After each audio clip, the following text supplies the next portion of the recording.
It's a stance that is possible. It will not be approved by the entire National Council, but I absolutely stand by this stance. In this letter, you will find out everything. I quote exactly as I wrote the letter.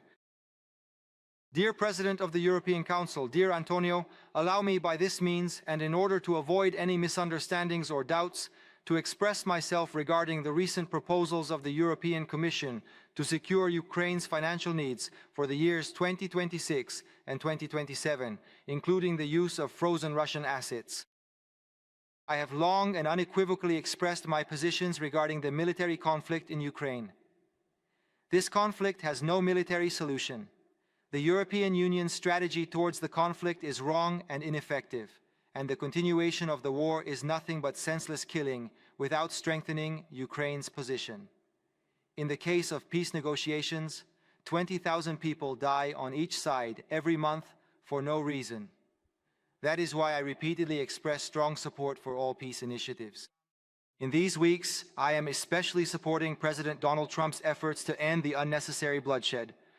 Mr. Chairman, without commenting on the advantages, disadvantages, or risks of the individual solutions proposed by the European Commission, I am making it very clear that I am not in a position to support, at the upcoming European Council, any solution to Ukraine's financial needs that would include covering Ukraine's military expenditures for the coming years. I am not looking for any excuses, neither financial nor legal. I am not blaming the risks associated with the use of frozen Russian assets, nor the fact that Slovakia's current difficult financial situation does not allow us to participate in the European Commission's plans to financially cover Ukraine's military expenditures. The peace policy that I consistently advocate prevents me from voting for the prolongation of the military conflict, because providing tens of billions of euros for military expenditures is prolonging the war.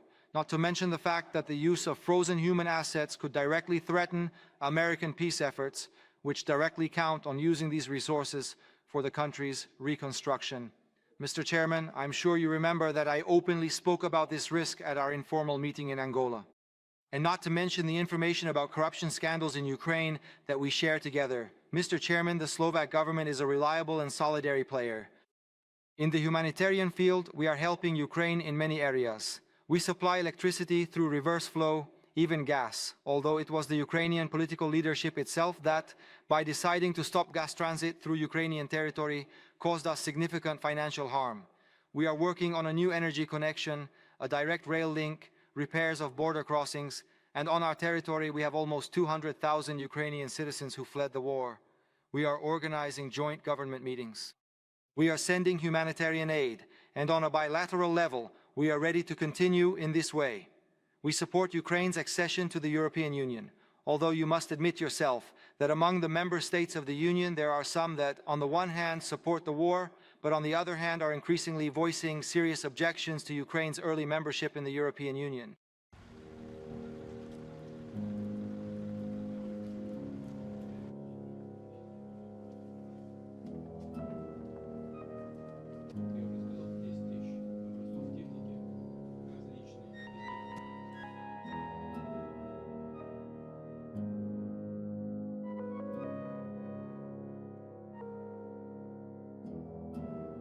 Хочу вас поблагодарить за ваше присутствие, выразить надежду на то, что сегодняшнее мероприятие с вашим участием будет укреплять наше взаимодействие.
Today, President Putin is in the empire-building business again. He is throwing everything he has at Ukraine. In his distorted view of history and the world, Putin believes that our freedom threatens his stranglehold on power and that we want to destroy Russia. Putin is doing a good job of that all by himself.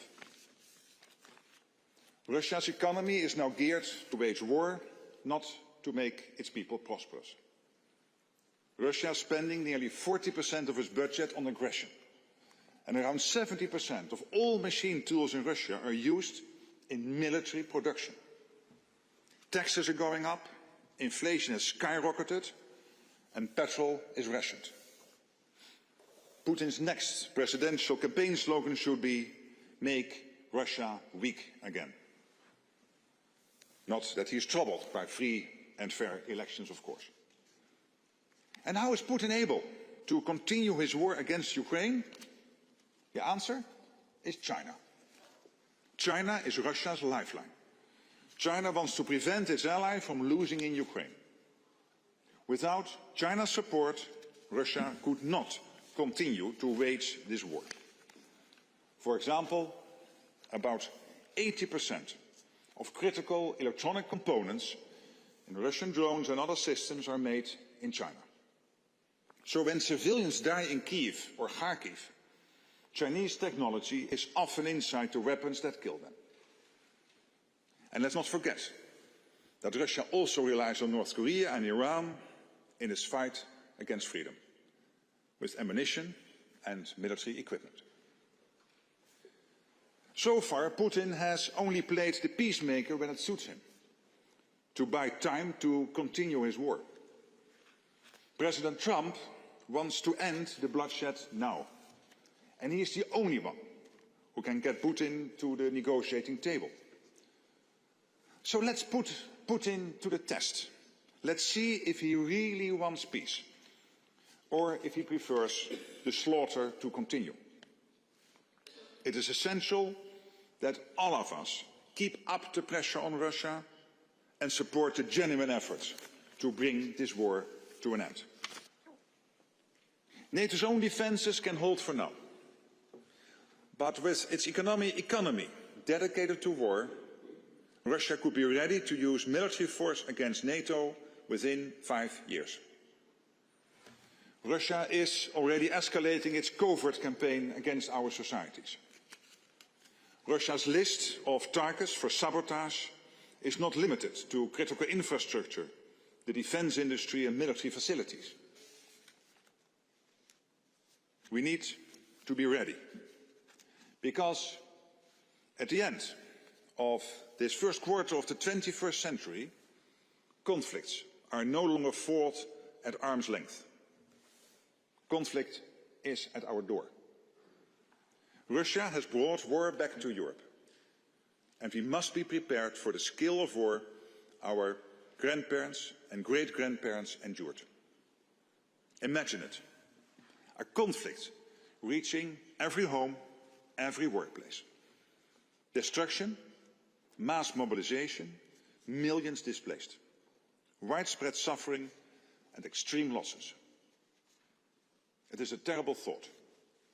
But if we deliver on our commitments, this is a tragedy we can prevent. NATO is here to protect 1 billion people on both sides of the Atlantic. Our mission is to protect you, your families, your friends, and your future. We cannot let down our guard, and we won't. I count on our governments to keep up with their commitments and go further and faster, because we cannot falter or fail. Listen to the sirens across Ukraine. Look at the bodies pulled from the rubble. Think of the Ukrainians who might go to sleep tonight and not wake up tomorrow.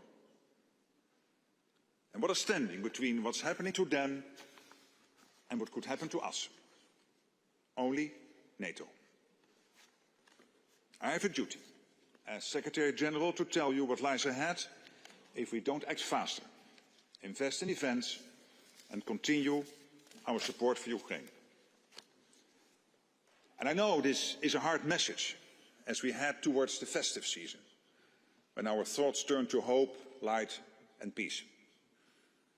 But we can take courage and strength knowing that we stand together in NATO, with determination and a knowledge that we are on the right side of history. We have a plan, we know what to do, so let us deliver.